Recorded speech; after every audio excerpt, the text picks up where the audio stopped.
Te planteo dos escenarios y una pregunta. Escenario número 1. Imagina que estás en una cafetería y la mujer de la mesa de delante se marcha al lavabo dejando sus pertenencias allí. De repente, alguien que observaba desde fuera entra en la cafetería, coge el bolso y sale corriendo. Escenario número 2. Imagina que estás en una cafetería y la mujer de la mesa de delante se marcha al lavabo dejando sus pertenencias allí. Antes de marchar, te pregunta si serías tan amable de vigilarlas, y tú le dices que sí.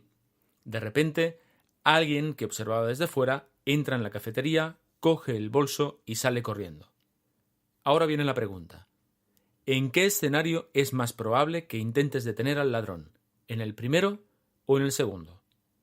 La respuesta y el porqué en el episodio de hoy. Esto es Créeme lo que te digo, episodio 30.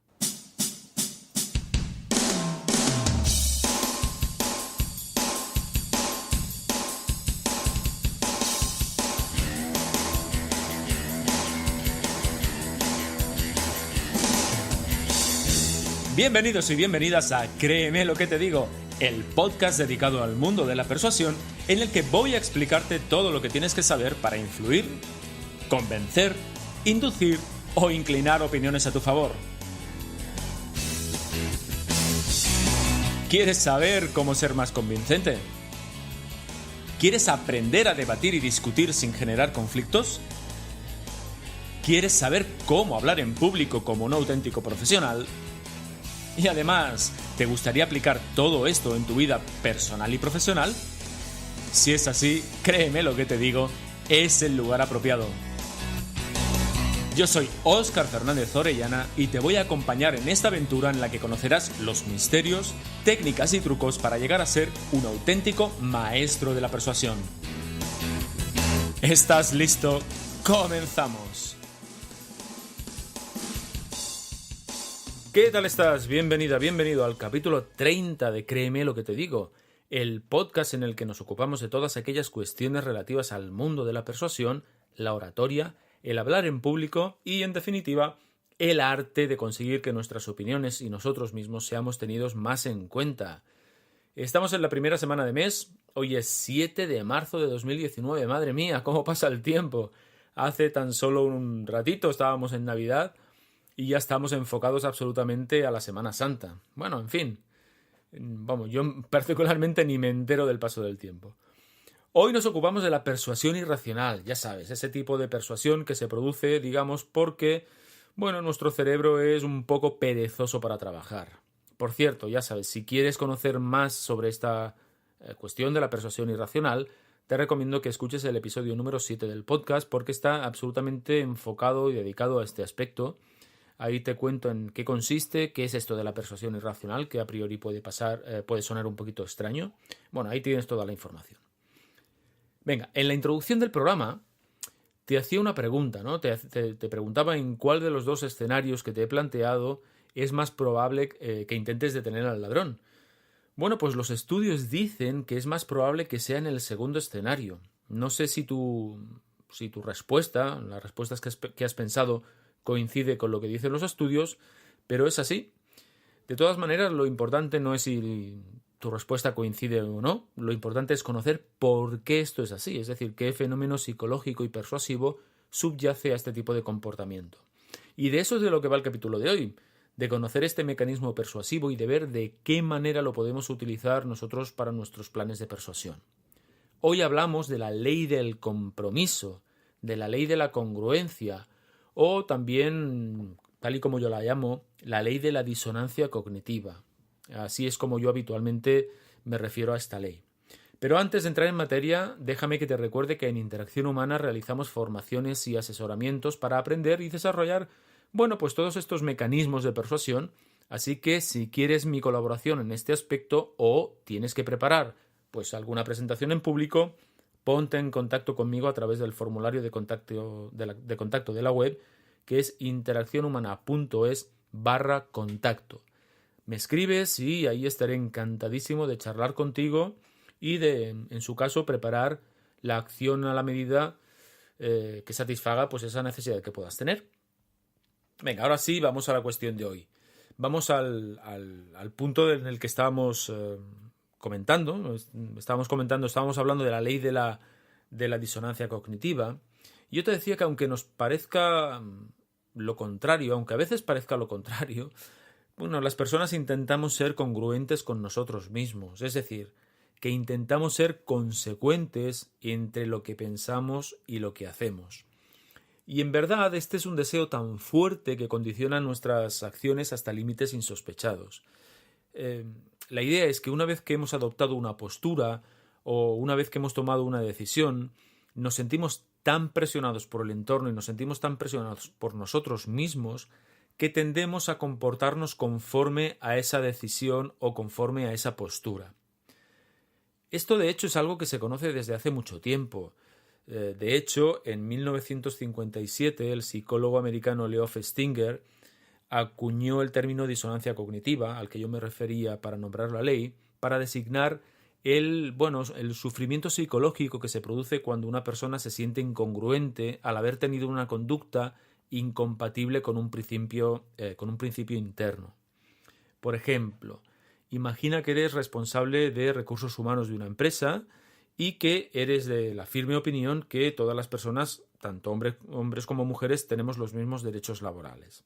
Bueno, resulta que tenéis que cubrir un puesto de trabajo y hay dos candidatos, un hombre y una mujer. Por presiones externas te ves obligado a contratar al hombre. Bueno, ¿qué pasaría aquí? Seguramente tendrás un sentimiento de incongruencia al haber tenido que tomar una decisión contraria a tus principios. Y ese sentimiento de incongruencia es a lo que llamamos disonancia cognitiva. Como en realidad intentamos huir de este sentimiento, como lo que intentamos es reequilibrar esta situación interna, como no queremos sentirnos incongruentes, lo que solemos hacer es o bien cambiar la acción o bien cambiar la manera de pensar.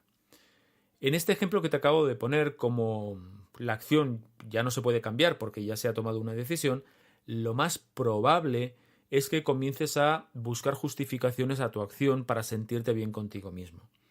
Eso es, o así funciona, la ley de la disonancia cognitiva.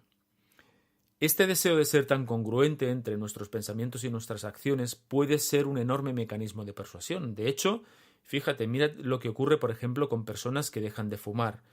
En muchas ocasiones estas personas se convierten en los más feroces antitabaquistas del mundo. Es decir, antes fumaban tal vez como un carretero, que se dice aquí en España, ¿no? Y resulta que tomaron la decisión en su momento de dejar de fumar y ahora les puede molestar un cigarro que alguien se fuma pues en el otro extremo de la calle, ¿no? Le llega el olor y le molesta muchísimo ese olor. Esto es la llamada fe del converso, ¿no? Esa es la fe es el fenómeno que se produce sobre todo en aquellas personas que se han significado mucho en una postura, es decir, que han sido muy firmes y se han mostrado muy evidentes defendiendo una postura y que ahora defienden la postura contraria. No vamos a entrar en el por qué ahora defienden la postura contraria, esto ahora mismo no nos interesa demasiado. Sin embargo, lo que sí nos interesa es este fenómeno que se produce en muchísimas ocasiones en las que, pues eso, como te digo, ¿no? Una persona defendía una postura A y ahora defiende la postura B y la defiende tan radicalmente que parece mentira que hace un tiempo pues defendiese la postura contraria. Déjame ponerte un ejemplo además de actualidad. Te diría que muchos de los más fuertes y extremos defensores de la independencia en Cataluña, del lugar donde vivo, son personas no nacidas aquí, no nacidas en Cataluña, y que hace años ni siquiera votaban a partidos nacionalistas. Bueno, ¿qué pasó? Pues lo que pasa es que, si, insisto una vez más, por el motivo que sea, si cambian de postura, se ven internamente inducidos a justificarse a ellos mismos esta postura, con lo cual en ocasiones aparecen como los más radicales en la defensa de esta cuestión. ¿Qué pasó con el ladrón de la cafetería? ¿Por qué te he puesto el ejemplo en la introducción del ladrón de la cafetería? Pues fíjate, simplemente porque en el escenario número 2, cuando tú das el consentimiento a cuidar las pertenencias de la persona que se marcha al lavabo, si te comprometes con la idea de cuidar las pertenencias de alguien, aumenta la probabilidad de que llegado el caso lo hagas. Es decir, aumenta la probabilidad de que si tienes que ser congruente con esa postura que has adoptado, realmente manifiestes esa postura. Una vez más, lo que queremos es sentirnos congruentes cuando nos comprometemos con algo. Si somos honestos, esto de la ley de la congruencia, esta ley, pues tiene ciertas ventajas para nuestro cerebro. ¿Por qué? Fíjate, en primer lugar porque es un atajo para no tener que tomar decisiones continuamente, ¿no? Una vez que ya hemos tomado una decisión y una vez que la creemos firmemente, bueno, pues no tenemos que reevaluarla constantemente con el gasto psicológico que eso supondría. Así es como funciona lo que el psicólogo y premio Nobel Daniel Kahneman llamaba Sistema 1. De hecho, te voy a dejar en las notas del programa un enlace a un artículo mío del blog donde hablo perfectamente de cómo funciona este Sistema 1 en contraposición con el Sistema 2. La segunda ventaja es que, bueno, no nos tenemos que enfrentar a las consecuencias potencialmente negativas que supone el tener que reevaluar una decisión. Te voy a poner un ejemplo. Imagina que tras mucho pensar y valorar, decides votar por un partido político en concreto, el que sea, da igual. Bueno, y simplemente digamos que te ha costado bastante tomar esta decisión, llegar a esta decisión de votar a tal partido. Durante la campaña electoral se produce un debate televisado y el candidato de ese partido al que tú vas a votar se ve vapuleado por el candidato del partido contrario. Bueno, si fuésemos lógicos y racionales, si el otro candidato desmonta los argumentos de nuestro candidato, del candidato del partido al que vamos a votar, deberíamos cambiar nuestro voto, ¿no? Es decir, eso sería lo razonable. Pero no, en muchas ocasiones se produce precisamente lo contrario. Nos reafirmamos mucho más en nuestro voto. ¿Por qué? Simplemente porque no queremos vernos inmersos en los problemas que supone tener que volver a valorar lo que ya creíamos, la decisión que ya habíamos tomado y volver a comparar todas las opciones de los demás partidos políticos. Eso cansa, ¿no? Y para que nuestra razón no tenga que, entre comillas, pensar tanto, lo que hacemos es, bueno, dejamos de analizar y nos zambullimos en la decisión que ya habíamos tomado. Fíjate, como puedes ir intuyendo en lo que voy diciendo, la clave de esta ley, lo que hay en el trasfondo de esta ley es el compromiso, la idea de compromiso. Y hablando de compromiso, me gustaría que pensases cómo utilizaría alguien esta idea para conseguir que hagamos lo que quieren. Pues simplemente consiguiendo nuestro compromiso explícito con ese pensamiento, con esa tarea, con esa acción, y luego poniéndonos delante de nuestras narices la decisión. Por ejemplo, imagina que yo te digo algo como lo siguiente. Mira, veo que estás comprometido con tu aprendizaje y con tu desarrollo y que estás dispuesto a aprender más recursos y más técnicas para persuadir, ¿verdad? Bueno, de hecho, estás escuchando este podcast, así que está claro que quieres mejorar en este aspecto. Pues resulta que tengo un curso de formación en persuasión que te permitirá ir más allá, con un programa en el que paso a paso podrás poner en práctica todo esto que estamos viendo en este podcast. Si estás interesado en conocer el programa, simplemente envíame un mail a través del formulario de la web. Ojo, todo esto que te acabo de decir no es cierto, es decir, no existe de momento, a lo mejor en el futuro existirá, pero de momento no existe este curso, simplemente te estaba poniendo un ejemplo.